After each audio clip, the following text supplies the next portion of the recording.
Good evening. Good afternoon. Welcome back to the Bible Study Tour, episode 61. If you haven't yet, then please come subscribe to my channel by shooting hit the notification bell if you want to be notified when the next Bible video is out. And leave a like if God used to encourage you.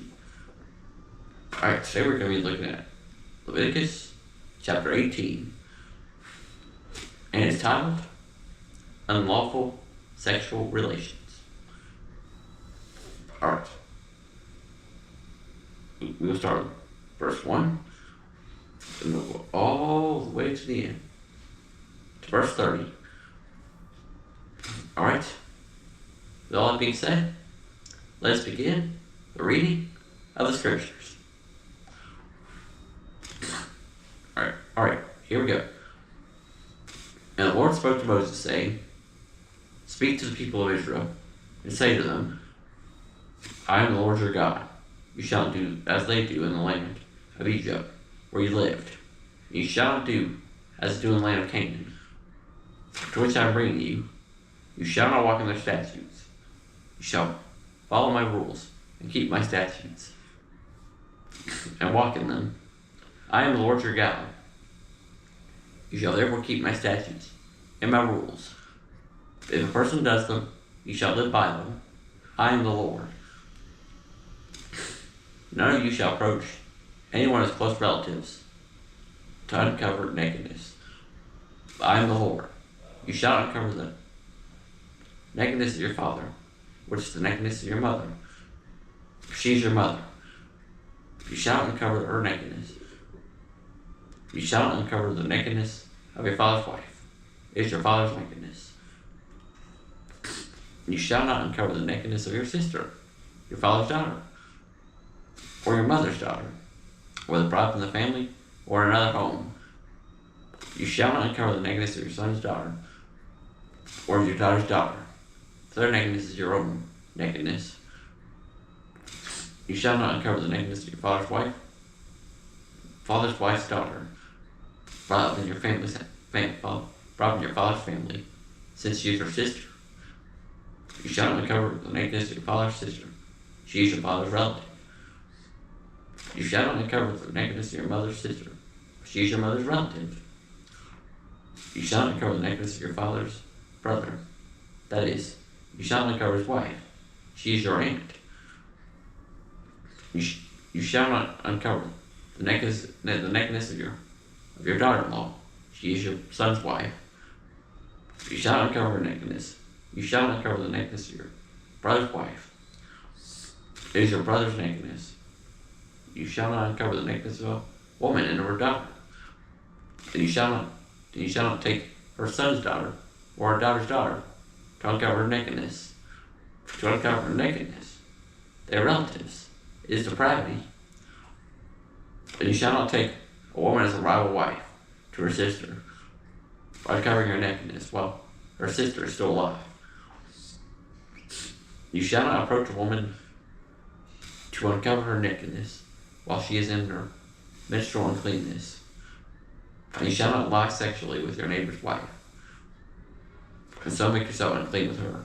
You shall not get any of your children to offer them to Molech, and so profane the name of your God. I am the Lord. You shall not lie with a male as with a woman. It is an abomination. It is an abomination. You shall not lie with any animal, and so make yourself unclean with it. Neither shall any woman give herself to an animal to lie with it.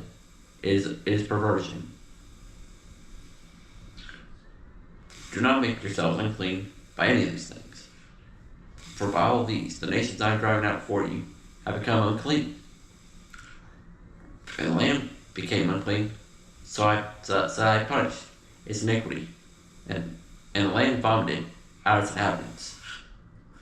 But you shall keep my statutes and my rules, and do none of these abominations. Either the native or the stranger who sojourns among you. For the people of the land who were before you did all these abominations, so that the land became unclean. Lest the land vomit you out when you make it unclean, as it vomited out the nation that was before you. For everyone who does any of these abominations, the persons who do them shall be cut off among their people.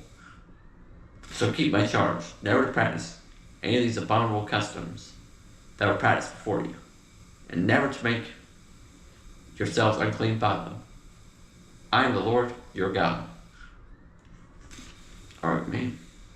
That's a lot of graphic language. But it's very understandable. Alright. With that being said, let's move on to the explanations. Starting with the explanation verses 1 through 5. Moses told the Israelites that God wanted them to avoid following the practices of the Egyptians or the Canaanites.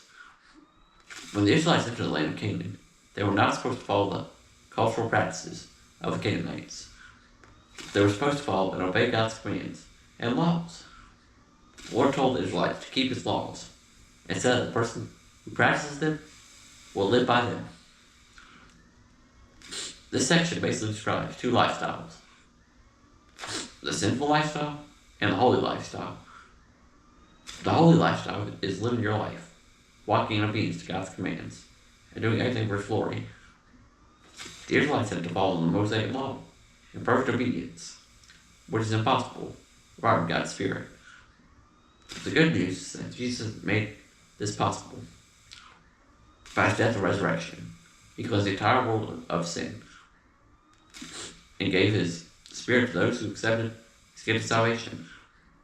Because the Spirit cannot dwell in a person that hasn't been cleansed of all sin, God's Spirit makes it possible for the believer to meet the righteous requirements of the law. God's Spirit gives us his righteousness and gives us the power to resist temptation and sin. The holy lifestyle needs to be the lifestyle of Christians today. We cannot live the Christian life if we do not rely on God's Spirit. The sinful lifestyle is about being fully self-centered, but live your life in rebellion against God. This basically means you're worshiping and following Satan.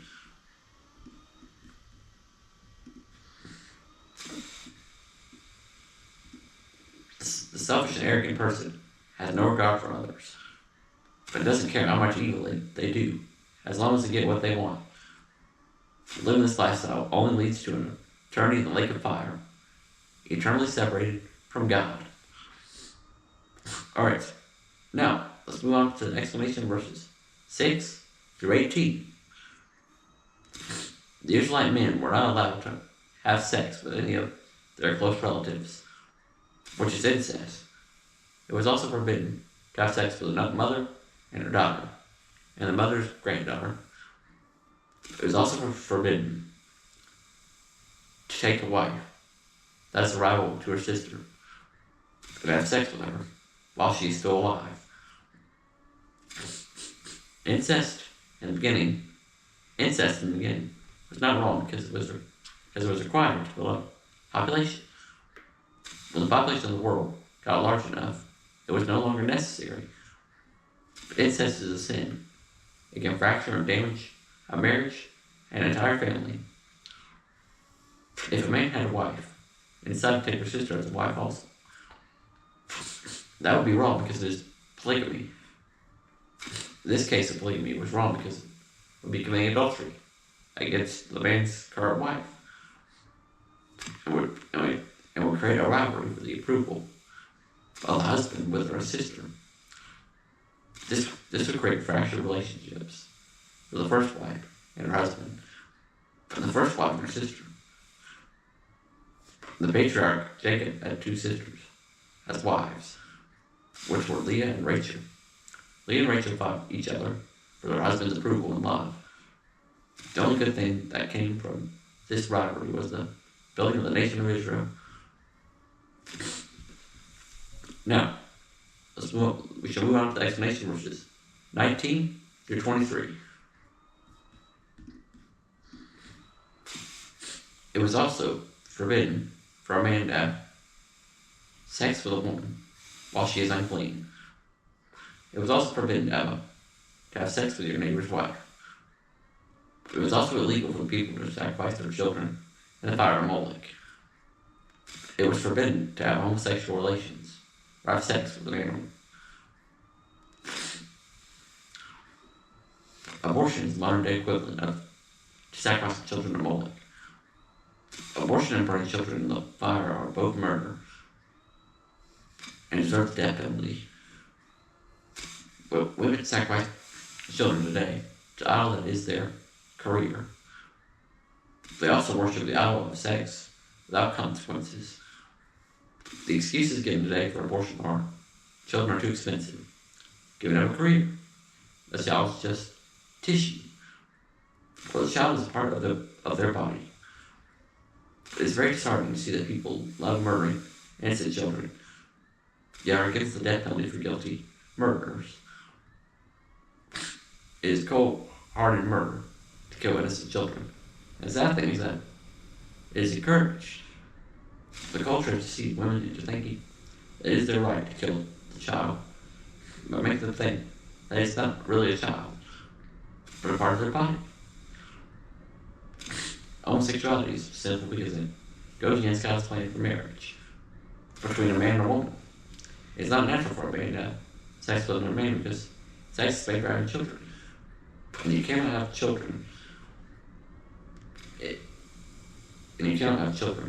If sex is not between a man and a woman. Homosexuality can only lead to deadly diseases such as HIV. Homosexuality is a disorder people should not encourage. Should not encourage it. As Christians, we should not buy into the cultural lie that homosexuality is okay, and compromise our beliefs just to please people. We want to help people who are struggling with homosexuality. We need to pray for them and tell the truth about homosexuality and stop encouraging this deception. If you claim to be Christian, yet practice homosexuality, are not really saved. When a person comes to Jesus to be saved, they need to confess their sins, ask for forgiveness, and repent of all their sin. A true believer doesn't hold on to their sin, regardless of what sin it is. Unnatural sex of any kind is a sin, and it should be discouraged and condemned. Alright. Now, moving on to the final explanation, verses 24 through 30. The Israelites were to avoid all these evil practices of the surrounding nations, and not sin against God in these ways. God said he was driving out the Canaanites because they committed all these evil acts. The Israelites and the foreigners in Israel were supposed to obey all of the Lord's commands and laws. If the Israelites followed these evil practices, they would be driven out just like the Canaanites. If any individual in Israel did these wicked acts, they would be cut off from their people. So the Lord wanted them to make sure they avoid these evil things at all costs. If the Israelites obeyed all the Lord's commands, then the nation would thrive. However, if they didn't obey, they would fail, and God would destroy them. The United States today is just like Canaan, because our nation follows all of these evil practices, which is a scary thought. If our nation continues down this path, it will ultimately come to ruin, and be only a memory, just like the Roman Empire. Obedience to God's commands for Christians leads to a strong relationship with God, peace that can't be explained, and joy that is unspeakable. Alright, well, that's all the time we have for today. Thank you for listening. I hope you have learned something today. Remember to comment, subscribe, and leave a like if you enjoyed this. And leave a comment, let me know what you thought about the video.